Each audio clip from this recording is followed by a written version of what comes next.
کیسے ہیں آپ سب لوگ؟ میں امید کرتی ہوں آپ سب لوگ خیر خیریت سے ہوں گے، بالکل ٹھیک ٹھاک ہوں گے اور ناول کو بھی انجوائے کر رہے ہوں گے۔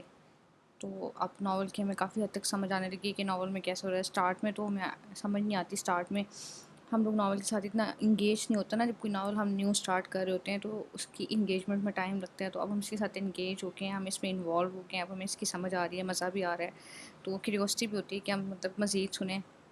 آپ لوگ بتائیے گا آپ لوگوں کو ہو رہی ہے نہیں ہو رہی ہے اور کیسا لگ رہا ہے۔ تو اب آپ لوگ اگر نئے ہیں تو کائنڈلی ایک کام کریں، چینل کو سبسکرائب کر لیں اور لائک بھی کر دیا کریں، کمنٹ بھی کر دیا کریں کہ آپ کو کیسا لگ رہا ہے۔ تو اس طرح سے آئیڈیا ہو جاتا ہے کہ آپ ان کو پسند آ رہے ہیں یا نہیں آ رہا۔ تو اب ہم ٹائم کو ضائع کیے بغیر آگے سٹارٹ کرتے ہیں۔ میرا سیڑھیاں اترتے نیچے جانے لگی، کمرے کا دروازہ کھولے فبیہا باہر نکلی۔ کہاں جا رہی ہو میرا؟ اس کی آواز پر وہ رکی اور مڑ کر دیکھا۔ چائے بنانے جا رہی تھی، رات کو چائے پینے کی گندی عادت لگ گئی ہے۔ میری بھی بنا دو پلیز۔ ہاں بنا دیتی ہوں، لان میں آ جانا، وہاں بیٹھ کے پیتے ہیں۔ ٹھیک ہے، میں سنیکس لے کر آتی ہوں، ساتھ نے لا کر دیے تھے، وہ بتاتی ہوئی اندر بڑھنے لگی۔ ٹھیک ہے، میرا نیچے اتر گئی، بالوں کو سمیٹتے کچن کی طرف بڑھی۔ میرا بی بی۔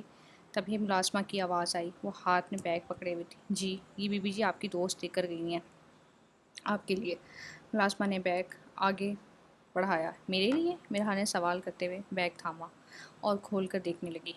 اندر دیکھتے ہی اس کا دل حلق کو آیا۔ وہ سب تحفے تھے جو اس نے ڈیزی کو دیے تھے۔ ڈیزی آئی تھی؟ اس نے ملازمہ کو دیکھ کے پوچھا۔ جی۔ اس کے ہاتھ سے بیگ چھوٹ کر زمین پر گرا اور قدم بے ساختہ باہر کی طرف اٹھے۔ وہ جلدی سے سر پر دوپٹہ لیے منہ کو ڈھک کر مین گیٹ تک آئی۔ دروازہ کھلا اور نگاہیں ادھر ادھر دہرائی۔ بےتاب نظریں دور دور تک کسی کو تلاشنے لگی۔ مرحا بی بی آپ یہاں؟ باہر کھڑے گارڈ نے مرحا کو دیکھا۔ میری دوست آئی تھی۔ جی وہ ابھی گئی ہیں۔ کس کے ساتھ آئی تھی؟ جی وہ آئی تو ٹیکسی پر تھی لیکن واپسی وہ پیدل ہی۔ وہ راستے میں ہوں گی، ڈرائیور کو کہیں اسے پک کر کے اس کی منزل تک چھوڑ آئیں۔ وہ اس کی بات کاٹ کر کہتی اندر بڑھ گئی۔ جی جی بی بی جی۔ گارڈ نے حکم پر سر ہلایا۔ وہ اس وقت اپنے ہوش و حواس میں بالکل نہ تھی۔ ڈرائنگ روم تک آتے قدم تیز ہو گئے، زمین کی نظر ہوتے وہ تحفے اس کے پاؤں میں آئے، مگر وہ چلتی رہی اور سیڑھیوں پر آتے تیز قدم اور تیز ہونے لگے اور وہ بھاگتی سیڑھیاں چڑھتے کمرے میں جانے لگی۔ کیا ہوا مرحا؟ فبیہا جو ہاتھ میں سنیکس لیے سیڑھیاں اتر رہی تھی، مرحا کو بھاگتے دیکھ کے پوچھا، لیکن جواب نہ آیا۔ اسے معلوم نہیں اس کا سانس رک رہا تھا یا یہاں دل ساتھ چھوڑ رہا تھا۔ وہ دروازہ بند کرتی دروازے سے ٹیک لگا گئی، لبوں کو کھولے گہرے سانس لینے لگی۔ اس کی آنکھ سے ایک آنسو نکل کر بے مول ہوا۔ آج اس کا دل کہہ رہا تھا کہ کاش وہ ڈیزی سے کبھی نہ ملی ہوتی، کاش اسے وہ لڑکی پسند نہ آئی ہوتی، کاش وہ اس سے دوستی نہ کرتی، کیونکہ دوست کا ملنا نعمت ضرور تھا لیکن اس کا جانا اس کی جان لے گیا۔ آگے بڑھ کر دائیں طرف بنی کھڑکی کا سلائڈر پیچھے کیا تاکہ روح کا سانس بحال ہو سکے، مگر وہ تھمتا ہی جا رہا تھا۔ تبھی دروازہ کھولے عنایت بیگم اندر آئی۔ مرحا بیٹا۔ وہ ہاتھ میں انہی تحفوں کا بیگ پکڑے ہوئے تھی جو زمین کی زینت بنے ہوئے تھے۔ مرحا نے مڑ کر دیکھا، اس کا چہرہ آنسوؤں سے تر تھا۔ کیا ہوا میری جان؟ کیوں رو رہی ہو؟ وہ اس کے پاس آتی پریشانی سے پوچھنے لگی۔ کون آیا تھا؟ ڈیزی آئی تھی، وہ ماں کو دیکھ کے بامشکل بولی۔ کیا کہا اس نے؟ میرے تحفے واپس دے گئی۔ لیکن کیوں؟ محبت میں دیے گئے تحفے جب لوٹ کر واپس آ جائیں تو پتہ ہے کیسا لگتا ہے؟ جیسے کسی نے آپ کا جنازہ نکال کر آپ پہ فاتحہ پڑھ لی۔ اور پتہ ہے فاتحہ کس پہ پڑھی جاتی ہے؟ وہ بول رہی تھی اور عنایت بیگم سے دیکھتی رہی۔ جس کا یقین ہو جائے وہ کبھی لوٹ کر نہیں آنے والا۔ اس نے مجھ پر فاتحہ پڑھ لی ماما، نہ میری جان، ایسا کیوں کہہ رہی ہو؟ وہ کہاں ہے؟ عنایت بیگم نے اس کے آنسوؤں کو صاف کرتے ہوئے کہا۔ وہ یہاں سے جاتی اپنا سب کچھ چھوڑ گئی، وہ اس گاڑی میں بھی نہیں بیٹھی جو اسے میرے گھر تک لے کے آئی تھی۔ وہ اکیلی گئی اتنی رات کو؟ انہوں نے حیرت سے پوچھا۔ وہ میرے جانے سے پہلے جا چکی تھی، ورنہ اسے روک لیتی۔ اسے اپنا دل ڈوبتا ہوا محسوس ہوا۔ بیٹا ڈرائیور کو بھیجو تم، وہ راستے میں ہوگی، اتنی رات کو وہ اکیلے کیسے جائے گی؟ میں بھیج چکی ہوں، وہ کہتی بستر پر بیٹھ گئی۔ تم صبر رکھو میرا بچہ، اللہ صبر کرنے والوں کے ساتھ ہوتا ہے، عنایت بیگم نے کہتے تحفوں والا بیگ ڈریسنگ پہ رکھا۔ مرحا بیڈ کی چادر مٹھیوں میں زور سے بھینچتی آنکھیں میچ گئی، وہ اسے دیکھتی باہر جانے لگی۔ فی الحال اس کا اکیلا رہنا بہتر تھا۔ صبح سویرے خوشگوار موسم، چارسو پھیلا تھا۔ شیلا بیگم کچن میں جو ٹیبل کے ساتھ کرسی پر بیٹھی سبزیاں کاٹ رہی تھی اور ساتھ موبائل اسپیکر پر لگائے کسی گفتگو میں مصروف تھی، منتہا اپنے کمرے سے نکلی، ڈرائنگ روم میں کسی کو نہ پا کر وہ کچن کی طرف بڑھی۔ ماں کو دیکھتے فریج کے پاس آئی، پانی کی بوتل نکال کر سامنے بنی شیلف تک گئی اور گلاس پکڑا۔ ہاں مجھے بھی وہی پسند آئی، میں نے بھائی جان کو دکھائی تو کہتے ہیں تم عورتوں کا کام ہے جو تم لوگوں کو ٹھیک لگے، لیکن لڑکی ابھی پسند نہیں آئی، لڑکی پسند انہیں ابھی آئی ہے۔